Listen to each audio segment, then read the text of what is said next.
Human existence is marked by a ceaseless conflict between hope and despair. A battle that plays out not only in external realities, but within the intricate chambers of the mind. From the chaotic teamwork in Team Fortress 2 to the study of consciousness and mental imagery by 19th century academics like Francis Galton,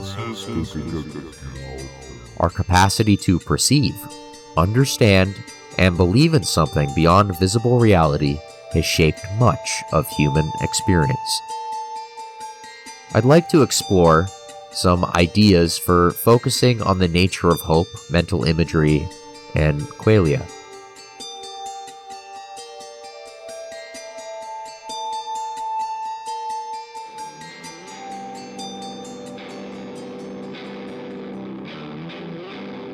The dynamics of team play in Team Fortress 2 offer an unexpectedly rich framework for exploring the tension between hope and despair. The goal of working together to secure a win is often thwarted by the missteps of teammates, poor communication, or simply overwhelming odds, yet players persist, driven by the belief that victory is always within reach, no matter how dim the prospects. This mirrors the human condition, the persistent belief in a better future, even when reality seems to offer little chance of success. This struggle echoes broader existential themes, as explored by philosophers like Soren Kierkegaard and Nietzsche. Emphasize the leap of faith required to find meaning in life despite suffering, while Nietzsche championed the idea of amor fati, the love of one's fate.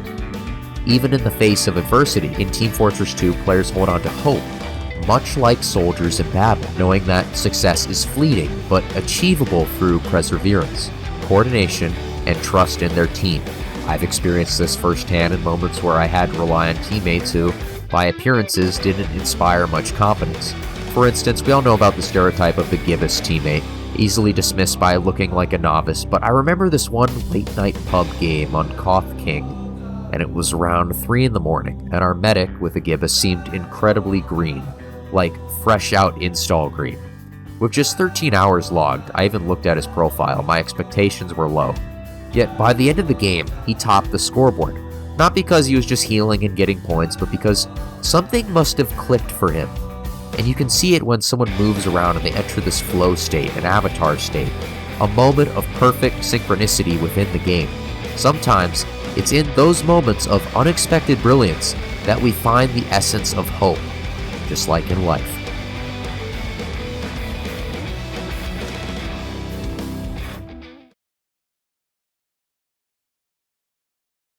In the late 19th century, Francis Galton delved into the phenomena of mental imagery, the ability of humans to form pictures in their mind's eye, often less vividly than real perception. His research revealed that not all people experience mental imagery equally, leading to the discovery of aphantasia, where individuals cannot form mental images at all. This raises an interesting question. Can we fully grasp the world around us if we cannot vividly imagine things? In TF2, players rely on mental imagery to plan strategies and anticipate the actions of their opponents, to perceive and rely on game sense. The quality and vividness of these mental images vary greatly between players, much like in real life. Some can mentally map out entire battlefields, while others focus on abstract cues and spatial awareness. This variability in how we visualize the world brings up questions about the nature of perception itself. I've often mapped out entire maps of TF2 like Badwater and Doomsday, to the point where I could probably redraw them from memory. These maps are so familiar to me, just as your room in your neighborhood might be. This type of spatial memory reminds me of older games that allowed map creation, like a Pro Skater game or Far Cry, where you can use a level creator built within the game to just recreate any virtual space you want. We can often perceive where players are going to move simply because we know the map layout, and we also know how that player is going to move in the level. This challenge of perception is closely tied to the philosophical problem of qualia, the subjective experience of sensory data, such as the feel of Hearing a medic call for help or seeing the red team's intel, qualia, are inherently personal. And while the sensory input may be the same for everyone, the internal experience varies. This raises the question, how much of our experience is shaped by what we expect to see, and how much is based on actual shared reality? This distinction can be critical for TF2. The difference between perceiving and anticipating can determine whether you win or lose. I've noticed that players often interpret situations based not only on game sense, but on their own deeply ingrained perceptions of how a situation should feel. This blends intuitive knowledge with learned patterns, a dynamic process that mirrors how we approach real-life decisions. Consider this example. You're heavy on process, right? Process last, and you're facing against a soldier who pulls out his escape plan. Where's he likely to run? To spawn, right? To a health pack? Based on experience, you'd probably say he's just going to run through spawn and you'll be able to chip him away when he has mini crits on him. You and your team can anticipate his move. It's this blend of mental imagery and strategic intuition that defines not only gameplay, but our understanding of perception in broader contexts.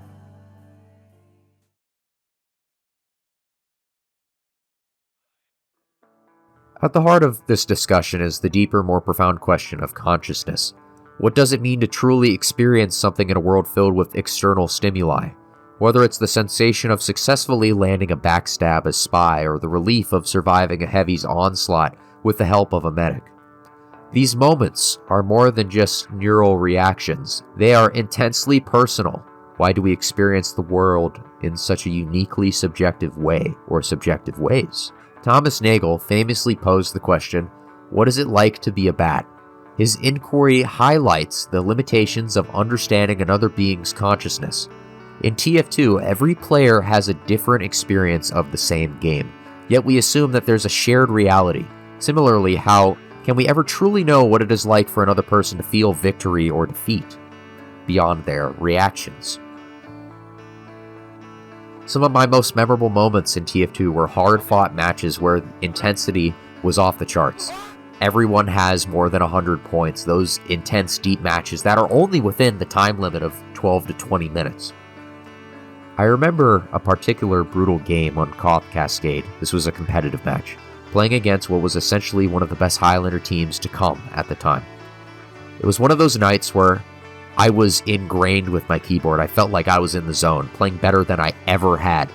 Even though my teammates later told me I could have done better, that feeling of being in this flow state, this avatar state, was something I'll never forget. At the core of all these reflections lies an enduring sense of hope, I hope for you. Just as a team in TF2 pushes through adversity, uncertainty, and failure, so can we find meaning in life's struggles by embracing the unknown. Victory may not always be within reach, but striving for it together transforms the mundane into something profound. The philosophical insights drawn from our game reflect deep truths about the nature of hope, consciousness, and perception. These dynamics of team play serve as a metaphor for the broader human experience, where the struggle between hope and despair mirrors life's tensions.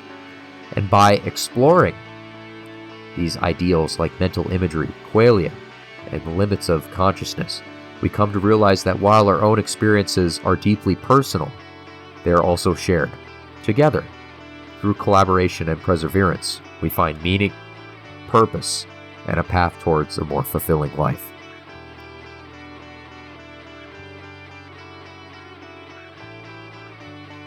With this one, I'd like to encourage everyone, what was the most memorable match of TF2 you ever played? One that was so hard fought or just so profound that whenever you think of like a try-hard game, right?